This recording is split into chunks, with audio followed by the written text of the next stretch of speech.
Жолдасым екеуміздің шаңырақ көтергенімізге 7 жылдан асты. Әлі баламыз жоқ.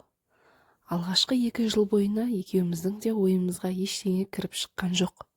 Алаңсыз, өмір ағымымен өмір сүріп бердік. Бірақ 2 жылдан соң қайын жұртым да, өзімнің төркінім де дәрігерге қаралсаңдаршы, бастарың жас кезде ертерек балалы болсаңдаршы деп айта бастады. Сосын дәрігер жағалай бастадық. Негізі бұл саланың дәрілері де қымбат екен. Анализдерінің өзі удай қымбат. Қарызданып жүріп толықтай тексеруден өттім. Дәрігерлердің тапқан 1-2 емдеу керек деген нәрселерін толықтай емдеп, іш деген дәрісін іштім. Бірақ сонда да бала көтермедім. 1 жылдай күтіп жүріп, қай бір жылы қайтадан дәрігер жағалай бастадым. Сол анализдер, сол дәрілер. Ақырында сізде барлығы ойдағыдай. Жолдасыңыз өтсін медициналық тексеруден деді. Осыған дейін де бірнеше рет бұл өтінішті айтқаныммен жолдасым құлақ аса қоймаған еді. Бұл жолы да бармады. Жыладым, жалындым.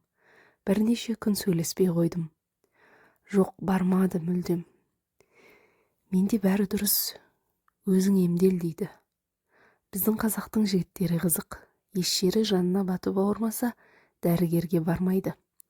Олардың ойынша бала жасау тек әйелдің қолында тұрған нәрсе сияқты. Айта-айта шаршадым.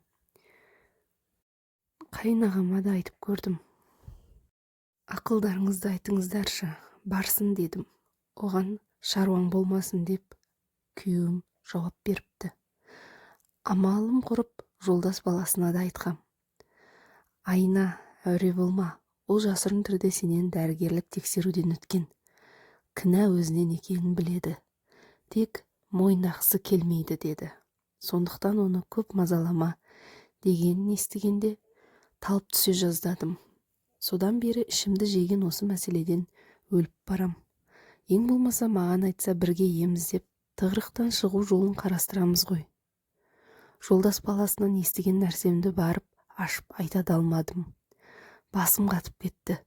Осынша уақыт өзімнің денім сау екенін біле тұра сабылып қанша ем іздедім, жыладым, емге деп қанша ақшамды шаштым. Адамды осынша әуре етуге бола ма? Қазір қатты суып та кеттім. Осы бір жаны ашымас қылығына. Қасымдағы жолдас қыздардың балаларын көргенде қатты елжіреп кетемін. Менің де ана атанып бала сүйгім келеді. Қасыма балаларымды ертіп жүргім келеді. Кейде оңашада әбден жылап аламын. Ең болмаса онымен ашық әңгімеге тартып сөйлесе де алмаймын. Жолдас баласын кінәлап сөзге келіп қалама деп қорқамын. Бәрібір де баласыз өмірдің сәні жоқ қой деп ажырасып кетейін десем, туған туыс әке-шешеден ұяламын. Сол баяғы менен көрері анық. Бір жағынан аяймын да. Шынымды айтсам, қазір қатты басым қатып кетті. Бірге тұрып, бір-біріңнен мініңді жасыру өте қиын екен. Кейде осынша уақыт бірге тұрып, сеніміне кіре алмағаным ба деген секілді ойлардан шаршап кетемін. Бір күні бала асырап аламыз ба, қайтеміз дедім. Әдейі сөзге тартып. Бала асырап алуға толықтай қарсы шықты. Уақыт та өтіп барады. Қазір жасым 31-де. Бұлай жүре берсем, қайтадан тұрмысқа шығып, бала сүйе алмай қалам ба деп те қорқамын. Негізі менің табиғатым өте шыдамсыз. Қазір жатсам да, тұрсам да осы бір ойдан шаршап кеттім. Не істесем болады? Ойым шашыраңқы болып кетті. Ақыл қосыңыздаршы.